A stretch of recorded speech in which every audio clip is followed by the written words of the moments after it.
अजीम इत्तेहाद के दम पर 10 सीटें जीतने के बावजूद मायावती ने छोड़ा अखिलेश का साथ। यादव वोट बैंक को बताया लोकसभा चुनाव में हार के लिए जिम्मेदार।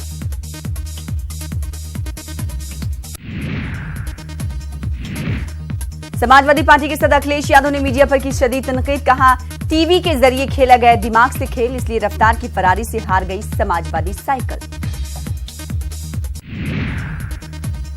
राम मंदिर की तामीर में आ रही रुकावटों पर अयोध्या में संतों का इजलास। हुकूमत से राम मंदिर की तामीर को जल्द से जल्द यकीनी बनाने का मुतालबा।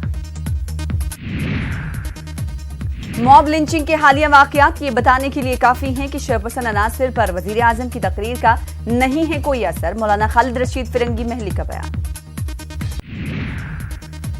बिहार में एक बार फिर से जेडीयू ने अपने मुस्लिम लीडरों को किया नजरअंदाज। बिहार काबीना की तौसीह में मुस्लिम लीडरों को नहीं दी गई कोई जगह। बंगाल बीजेपी में रुकने असेंबली मुनीरुल हसन को लेकर तनाजा। बीजेपी में एक ग्रुप मुनीरुल हसन को पार्टी से निकालने का कर रहा है मुतालबा। मुनीरुल हसन हाल ही में बीजेपी में हुए हैं शामिल। सीएम योगी काबीना की मीटिंग आज, कई अहम मसाइल पर होंगे फैसले। नीतीश की बीजेपी से लगातार बढ़ रही है दूरी। पासवान की इफ्तार पार्टी में सुशील मोदी से नहीं मिले नीतीश कुमार। अपोजिशन ने उड़ाया मजाक। रिश्तों में कड़वाहट के बीच मिशन 2020 की तैयारियों में जुटी एनडीए। 223 सीटें जीतने का किया दावा। अजीम इत्तेहाद ने भी तय किया टारगेट। दिल्ली के वजीर आला अरविंद केजरीवाल का बड़ा ऐलान। डीटीसी बसों और मेट्रो ट्रेनों में खवातीन के लिए मुफ्त सफर की सहूलत। आइंदा 3 माह में खवातीन को मुफ्त सफर की होगी सहूलत हासिल।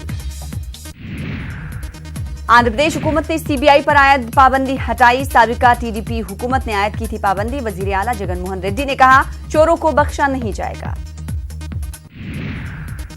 Money laundering case, Robert Vadra की ईडी के सामने पेशी आज। जुमे के दिन ईडी के दरमियान वाड्रा नहीं हो सके थे पेश। रॉबर्ट वाड्रा को बैरून मुल्क जाने की मिली इजाजत। सीबीआई की खुसूसी अदालत ने वाड्रा की अपील पर सुनाया फैसला। सिर्फ लंदन जाने की इजाजत नहीं। कठुआ इस्मत रेजी कत्ल केस में बहस मुकम्मल। पठानकोट सेशन अदालत ने अपना फैसला रखा महफूज। अदालत 10 जून को सुना सकती है केस का फैसला। 2008 मालेगांव बम धमाका मामला, प्रज्ञा ठाकुर को एनआईए की खुसूसी अदालत की हिदायत। कम से कम हफ्ते में एक बार अदालत में हाजिर होने की दी हिदायत। ईडी ने जाकिर नायक के खिलाफ मनी लॉन्ड्रिंग का मामला किया दर्ज। मुंबई की खुसूसी अदालत में 19 जून को होगी सुनवाई।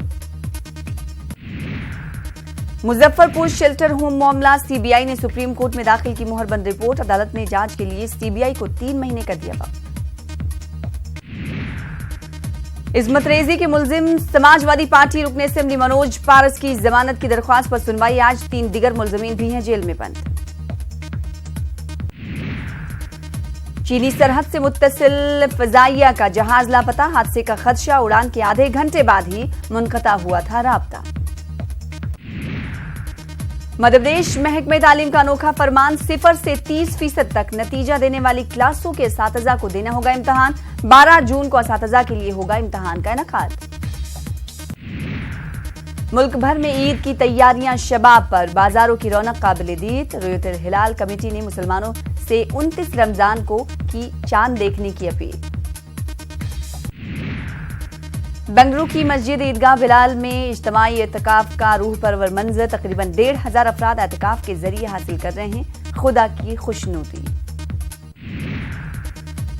मध्य प्रदेश के बुरहानपुर में मालिन बी नामी खातून गुज़िश्ता 44 साल से सेहरी के वक्त रोजेदारों को जगाने का करती हैं काम। रोजेदारों को मालिन बी का शिद्दत से रहता है इंतजार। आईसीसी वर्ल्ड कप के 6ठे मैच में पाकिस्तान ने इंग्लैंड को दी शिकस्त। 14 रन से जीत की हासिल। आईसीसी वर्ल्ड कप के 7वें मैच में आज अफगानिस्तान और श्रीलंका का मुकाबला। सोफिया गार्डन में दोनों टीमें होंगी आमने सामने।